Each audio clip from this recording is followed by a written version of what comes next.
Daniyeli 11 umurongo wa 32b.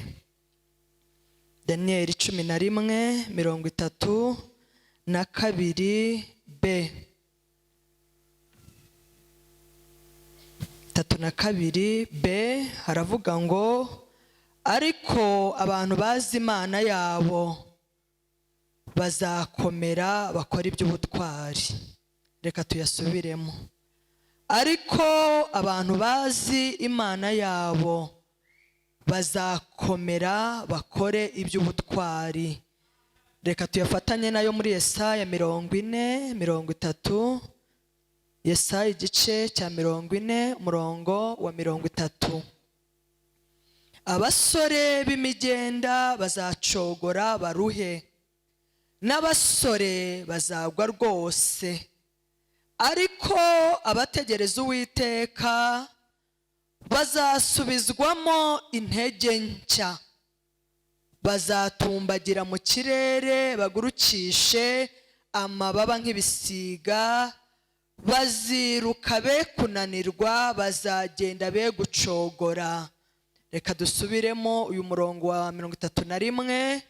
Ariko abategereza Uwiteka bazasubizwamo intege nshya. Bazatumbagira mu kirere, bagurukishe amababa nk'ibisiga, baziruka be kunanirwa, bazagenda be gucogora. Mwakira ijambo ry'Imana. Tugiye kuganira ku gika cya 2 cy'ijambo twize ku itariki, ngira ngo hari itariki ya 10 ndibaza z'uku kwezi kwa 12, igihe twigaga kuri iri jambo ryo muri Daniyeli, ariko tuvuga ku bantu Imana ishobora gushyeshyenga. Imana ishimwe. Ntabwo dusubira inyuma. Ubwo abatarakurikiranye icyo cyigisho, wenda batari bateranye, bazakirebe kuri YouTube cyanyuzeho. Icyo cyigisho cyaratambutse, muzagende mwongere mugisubiremo, wenda batari bahari, kugira ngo dukomezanye muri iki gika cya 2. Imana ishimwe. Iryo jambo ndibwiriza nababwiye yuko hari uburyo nari narihawemo, ariko atari bwo buryo ngiye kuribwirizamo icyo gihe mbivuga. Imana ishimwe. Rero uburyo bwa 2 narihawemo ari bwo bwa mbere, ariko tugiye kubuganira kuri uyu munsi ku gice cya 2, n'ijwi ry'Imana numvise. Imana ishimwe. Imana irambwira ngo 2024 ntago turayigeramo ko turabura iminsi mike kugira ngo tuyinjiremo. Hari impamvu wenda Imana yaritanze mbere yuko tuyinjiramo 2024. Niho ijwi ry'Imana ryambwiye ngo 2024 ni umwaka w'abantu bazi Imana yabo. Ni umwaka w'abantu batacitiranya Imana ngo bayitiranye n'ibindi. Ni umwaka w'abantu bamaze guhagarika ibirenge byabo ku rutare. Imana ishimwe. Haleluya. Kubera yuko abantu bubaka ku bintu bitandukanye. Imana ishimwe. Ibishobora gutuma abantu biyumva yuko bakomeye ni byinshi, ariko Bibiliya ijambo ry'Imana umuhanuzi mukuru Daniyeli yavuze yeruye mu ijambo ritarimo imigani, rivuga ngo abantu bazi Imana yabo. Haleluya. Abo ngabo ibihe biraje kandi birasohoye kugira ngo abo bantu bakomere. Nibamara gukomera ntabwo bazakomera gusa, ahubwo bazakora n'iby'ubutwari. Hari ibyo abandi bazananirwa, ariko abangaba bo ibizananira abandi bo bazabishobora. Imana ihabwa icyubahiro. Oya, hari ibizacogoza abandi, nabo byakabaye bibacogoza, ariko ikizatuma bitabacogoza nuko bazi Imana yabo. Haleluya. Duhereze cyubahiro. Rero umwuka w'Imana arambwira ngo 2024 uhereye kera kose Imana nta kintu na kimwe cyajyaga kuba itagihishuriye abagaragu bayo ndetse n'abahanuzi, kuko ari Imana irebera ikintu mu iherezo kandi ikakibona kikiri mu itangira. 2024 rimwe na rimwe usanga hatambuka ubuhanuzi butandukanye kandi tudahakana ko atari ubw'ukuri. Amen. Buri wese ahabwa ubutumwa bitewe n'icyo Imana nyine yamusigiye. Amen. Ntacyo ndicyo cyo guhagarara hano ngo mvuge ngo wahanuye ngo 2024 bizagenda gute, kuko njye ubwo butumwa sinabuhawe. Amen. Ariko buri wese mu bakozi b'Imana, iyo umwaka utashe, usibye n'umwaka, Imana yacu ko ari Imana igenga ibihe, ibasha no guhishurira abagaragu bayo mu nzego zitandukanye, ikabahishurira iby'iminsi ndetse n'ibihe. Amen. Rero icyo umwuka w'Imana yambwiye kandi yashimye ko ntambutsa kuri itariki ya 24 ni uko abazi Imana yabo. Amen. 2024 bazakomera. Haleluya. Kandi bamara gukomera bagakora iby'ubutwari. Tugiye kuvugana ku bintu bine umwuka w'Imana yambwiye, sinzi niba ari bine, ni byinshi, biraterwa n'umwanya. Ariko kimwe mu bintu umwuka w'Imana yambwiye kuri aba bantu bazi Imana yabo, Imana yarambwiye ngo 2024 ku bantu bazi Imana yabo mbabwire ngo ni umwaka bagiye kugwiza imbaraga. Twasomye ijambo ryo muri Yesaya 40:30 ndetse n'umurongo wa 31 rivuga ngo abasore b'imigenda abo ngabo bazananirwa, ariko abategereza Uwiteka ku murongo wa 31 ndivugira ku bategereza Uwiteka. Amen. Ngabo bazagenda ntago bazananirwa, baziruka ntago bazacogora. Amen. Ngo bazagenda basubizwa mu iki? Imbaraga nshya.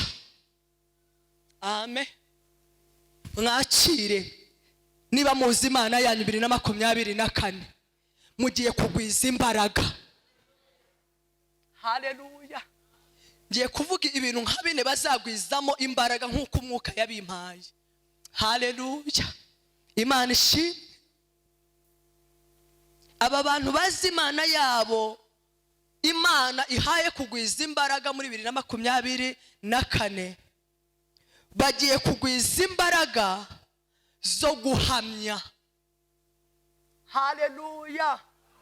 Kimwe mu bintu bigaragaza umuntu wagwije imbaraga, ajya ahamya.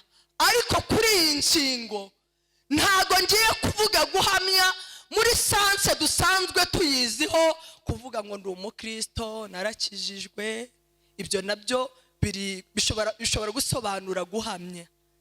Uburyo tugiye guhamya Imana abantu bazi Imana yabo. Hari akaririmbo ka kera, nta nubwo nzari niya kangahe, nta nubwo njya numva bakaririmba, ariko karavuga ngo nimugende mu misozi. Yego. Mubabwire ibya Yesu maze nabo bakizwe be kujya mu muriro.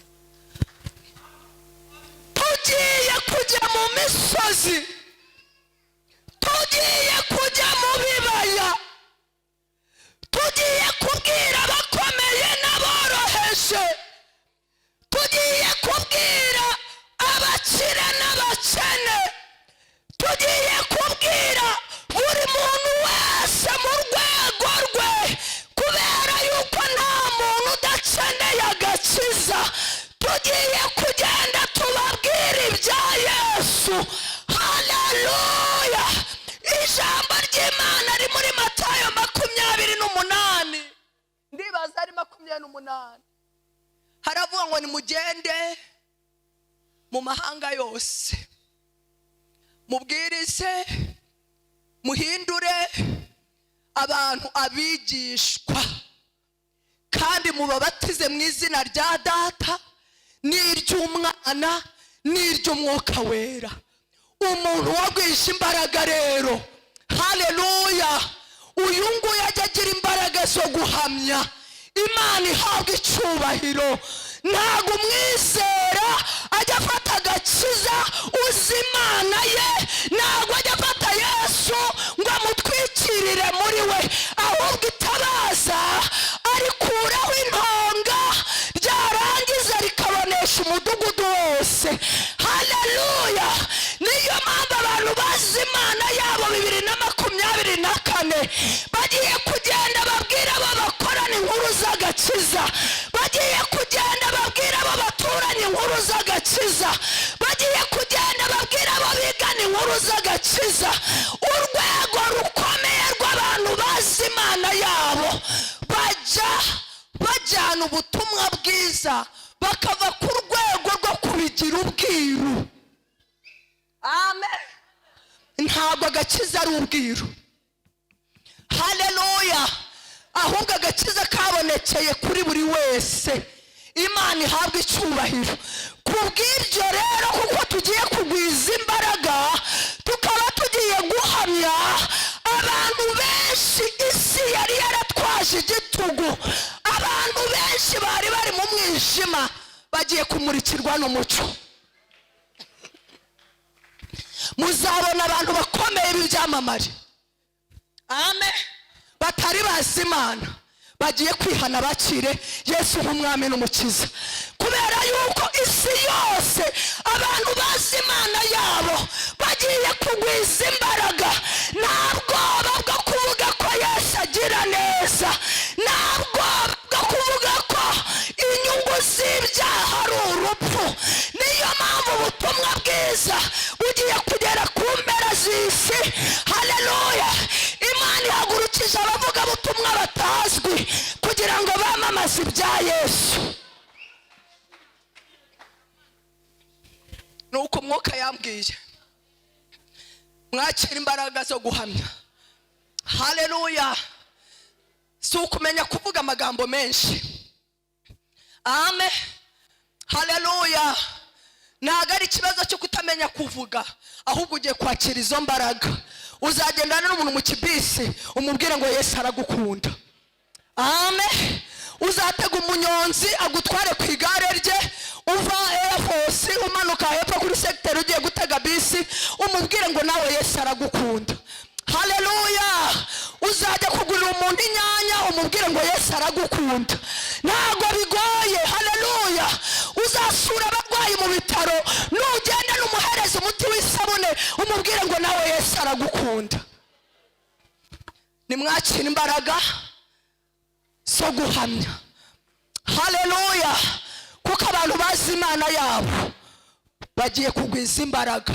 Izo mbaraga bazagwiza imbaraga zo guhamya. Yesu agiye kwamamara, yaba mu bupfu cyangwa no mu bindi ntazi. Haleluya. Uzatera karirimba kubwira ngo ayo magambo uri kuririmba nayahe, nurangiza uyamubwire, kuko wenda mu ndirimbo atabaga yumva.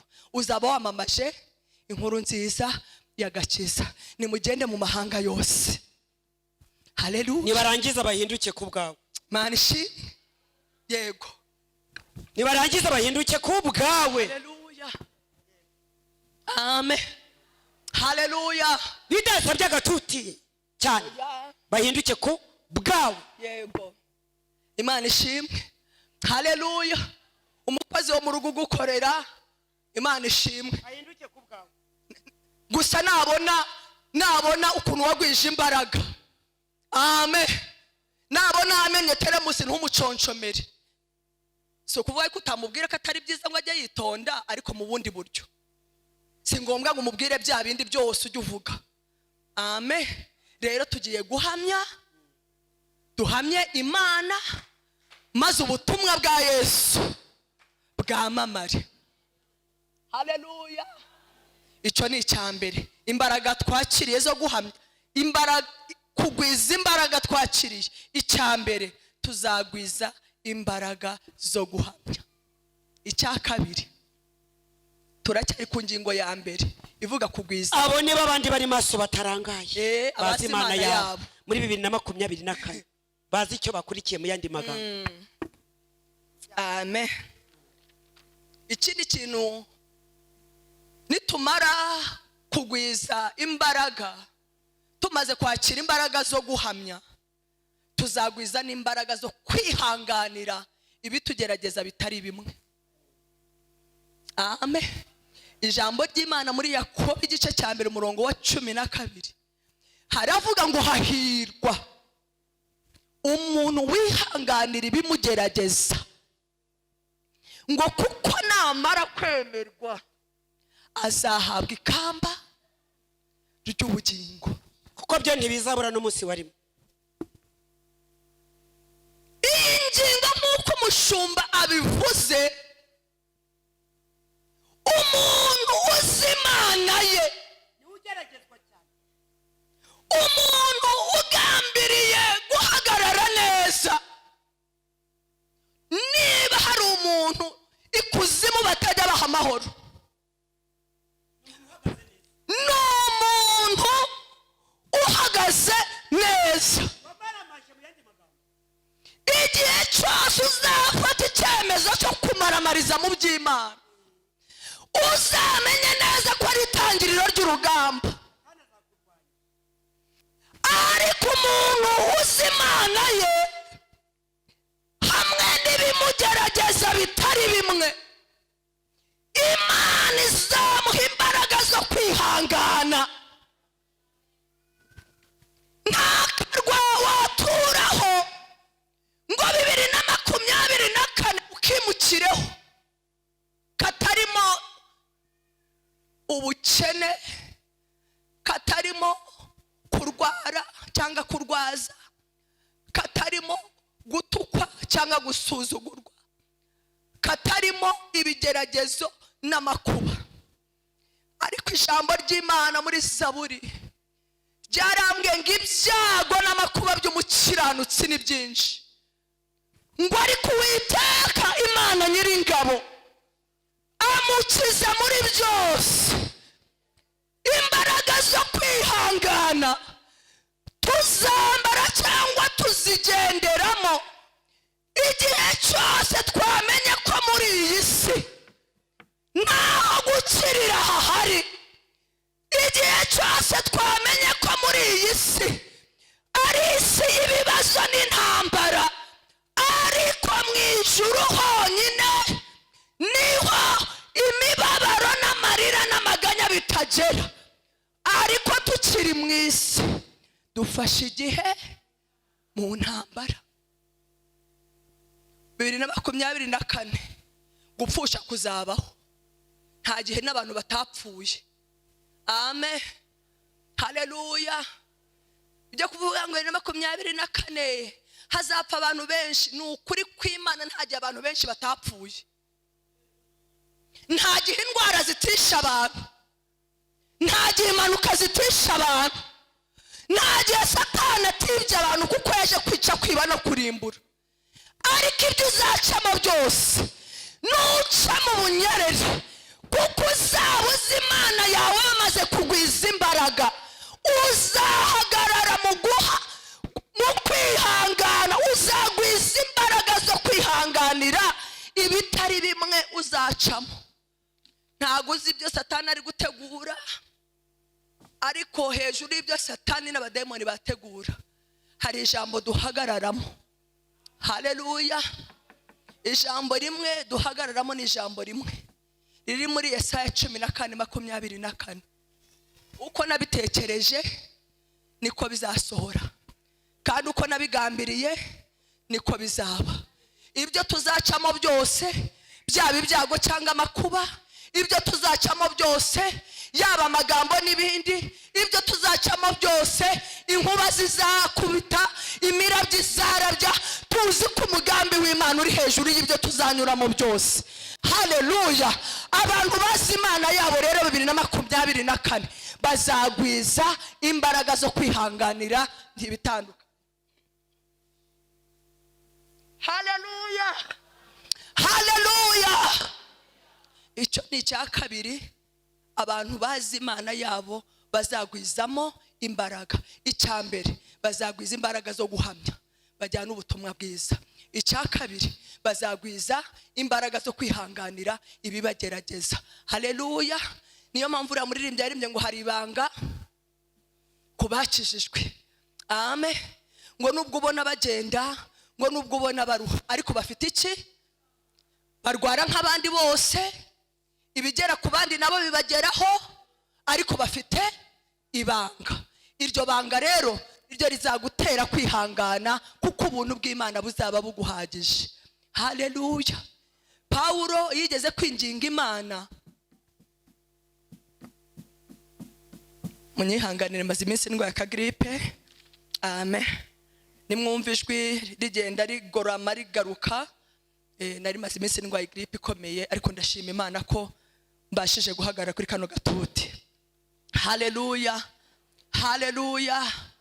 Niyo mpamvu mwene data, ibizaba byose, haleluya, niba waragwije imbaraga uzihanganira bya bindi abantu babona utakwihanganira. Imana ishimwe. Haleluya. Ijambo twasomye muri Yesaya 40 ryatubwiye ngo ariko abategereza Uwiteka bazagenda ntibazacogora. Haleluya. Baziruka ntibazananirwa. Amen. Ngo bazagurukisha amababa nk'igisiga. Amen. Pawulo yakundaga kuvuga amagambo menshi y'inginze Imana ngo imukureho igishako yari afite cy'ijisho. Amen. Abantu basi Imana yabo bajya bagwiza imbaraga zo kwihangana. Igicucu cya Pawulo cyajyaga gikiza abarwayi atiriwe anasenga. Iyo yanyuragaho gusa cyangwa bakazana abarwayi inyuma y'igicucu cye, ngo bose barakiraga. Ariko we ngo yari afite ijisho rirwaye rininda amashira. Ngo afata ibihe byo gusenga, abwira Imana ngo mu bushobozi bwawe no mu mbaraga zawe, iri jisho warinkijije, ko muri nje washyizemo imbaraga zibasha gukiza abarwayi, nanjye wankuyeho kino gishakwe. Uzi ukuntu Imana yamusubije? Yaramubwiye ngo Pawulo, ubuntu bwanjye buraguhagije. Haleluya. Bene data, umuntu wagwije imbaraga, amen, ajya agira agwiza imbaraga zo kwihanganira ibitandukanye. Ibyo uzahura nabyo mu 2024 nugwiza imbaraga nk'uko Imana ivuze ngo basi Imana yabo, nta kintu na kimwe kizagukura ku mwami. Niyo mpamvu Pawulo yandikiye Abaroma aravuga ngo mbese ni iki cyadutandukanya n'urukundo rwa Kristo? Ni ibyago, ni amakuba, ni ukurenganywa, ni ugutotezwa, ngo turicwa umunsi ukira bakuduhora. Haleluya. Ariko nta na kimwe kizadutandukanya n'urukundo rw'Imana. 2024 abantu bazi Imana yabo, nta kintu na kimwe kizabatandukanya n'urukundo rw'Imana. Icya gatatu, abantu bagiye kugwiza imbaraga muri 2024. Haleluya. Haleluya. Aba bantu bagiye kugwiza imbaraga zo kuba ku gicaniro. Amen. Haleluya. Ijambo tutari bwirirwe dusoma riri muri Zaburi ya 42 umurongo wa 2. Mujye mubyandika cyangwa muzandya mubikurikirana n'ubundi. Zaburi 42 2. Iravuga nk'uko imparakazi yahagizwa no gushaka amazi cyangwa gushaka imigezi. Haleluya. Ni ku mutima wanjye wahagijwe no kugushaka amazi. Haleluya. Abantu basi Imana yabo 2024 bagiye kugwiza imbaraga zo kuba ku gicaniro. Haleluya. Haleluya. Amarembo y'ikuzimu naho azazikuka. Abantu bazi Imana yabo basase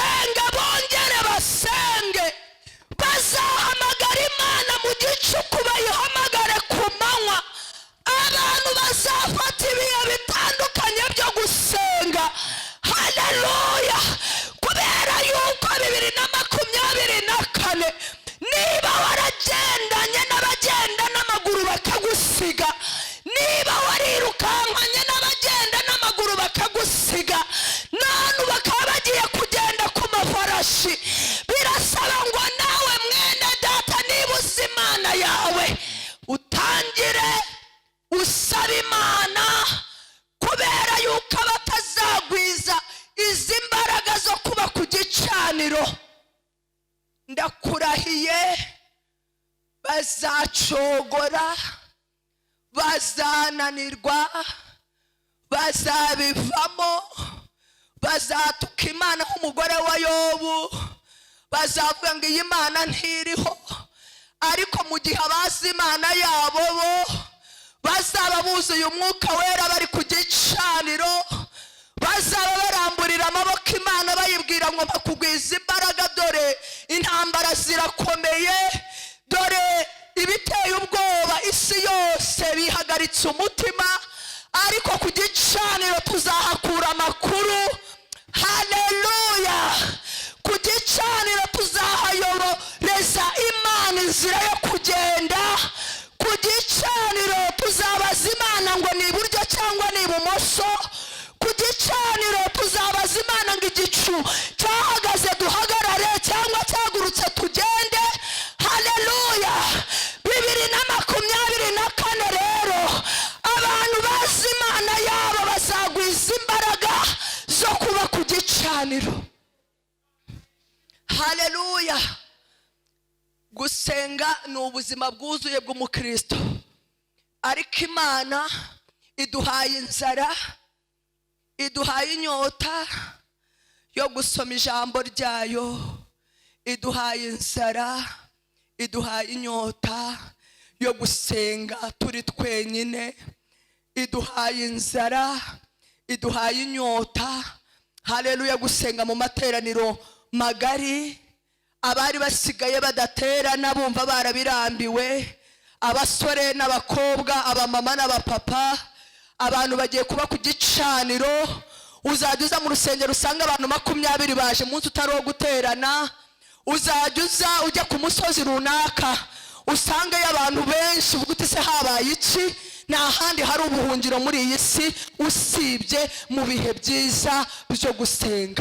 Umwuka w'Imana arambwira ngo abantu bazi Imana yabo, Imana ibahaye inzara nshya, ibahaye inyota nshya yo kumenya no gusobanukirwa iby'Imana ishaka. Ntushobora gusobanukirwa iby'Imana ishaka utaba ku gicaniro, ntushobora gusobanukirwa ibinezeza Imana utaba ku gicaniro, ntushobora kumenya ibizaba ejo utaba ku gicaniro. Rero abantu bazi Imana yabo, Imana iduteje inzara n'inyota byo gushaka mu maso hayo.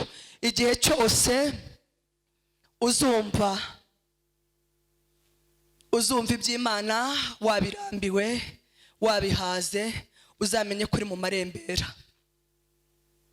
uzamenye yuko uri mu marembera. Amen. Haleluya!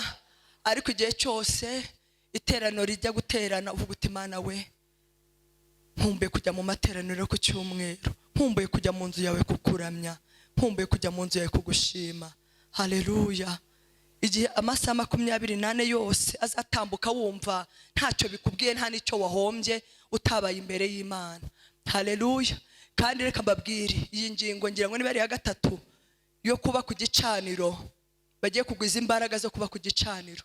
2024 nta muntu bazingingira guterana mu bamama, nta muntu bazingingira guterana ku wa mbere, nta muntu bazingingira guterana ku wa kane, nta muntu bazingingira guteranira ku cyumweru. Reka nze mbabwire, haleluya, ni umwaka w'abantu bazi Imana yabo. Haleluya! Ba bandi bamenyereye ko baterana bahamagawe, ba bandi bamenyereye ko baterana boherejwe ama message, ba bandi bategereza amatangazo y'abashumba ngo abakristo ba roboti mwagiye he, abadeperi ko mutagiterana, abazayo ni mwagiye he. Ibyo ngibyo nta bizabaho, uzasenga cyangwa urorere. Ni umwaka abantu bazi Imana yabo. Mu yandi magambo, abagenzwaga bagiye abahekwaga bagiye kwigenza. Haleluya! Imana ishimwe. buri wese agiye kwiyanjanjirwa ku giti cye. Amen. Amasengesho ya korali itangazo rizatangwa ni ngombwa nk'uko dutangaza groupe ya Gape dusasura abarwayi, abaririmbyi dufite amasengesho kwa gatanu. Muzaza cyangwa mubyihorere. Ni umwaka abantu bazi Imana yabo, babandi bahora bashiturwa. Reka mbabwire, bateri zigiye kuba noneho, sinzi ko zizaba na February, ahubwo ngira ngo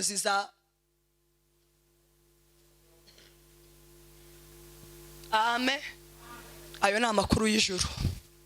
Abazi Imana yabo bazakomera. Nibamara gukomera bakora iby'ubutwari, bazakomera bakira imbaraga zo guhamya, bazakomera bagwiza imbaraga zo kwihangana, bazakomera bagwiza imbaraga, haleluya haleluya, zo kuba ku gicaniro icyanyuma, kuko amasaha yagiye. Ngasoza ndangirije kuri icyo cya mbere ko bazagwiza imbaraga, ubwo ibindi bizafata ikindi gihe. Amen. Haleluya haleluya. Imana ihabwe icyubahiro. Haleluya. Imana yacu ishimwe. Akanyuma shorejeho, bazagwiza imbaraga zo kunesha. Amen. Kunesha, igitabo ngira ngo ni cy'Abefeso kivuga ukuntu tugomba gutwara intwaro zose z'umwuka, ngo kugira ngo tubashe guhagarara tutagize gute, tudatsinzwe n'uburiganya bwa Satani. Ngo kuko tutarwana n'ibafite inyama n'amaraso, ngo ahubwo turwana n'ingabo zo mu kirere z'imyuka mibi zitagaragara. Ngo niyo mpamvu natwe tutarwana mu buryo bw'abantu, ahubwo turwana mu buryo bw'umwuka. Haleluya. Murabizi ko tukiri mu isi nk'uko twabivuze, dufashe igihe mu ntambara. Rero umuntu wagwije izi mbaraga, umuntu uzi Imana ye yagwije imbaraga zo kunesha isi, akira imbaraga zo kunesha isi, akira imbaraga zo kunesha isi. Niyo mpamvu umuririmbyi aririmbye ngo ume kunesha nk'uko wanesheje. Haleluya. Bene data, niba hari ikintu gifite imbaraga ni iyi si. Ifite imbaraga, irashaka kunaniza umuntu w'imbere, akananirwa, agatsindwa, akagwa, akarambarara, akajya muri Gehinomu. Ariko abantu bazi Imana yabo, Imana isabaho imbaraga zo kunesha uburiganya bwose bw'isi.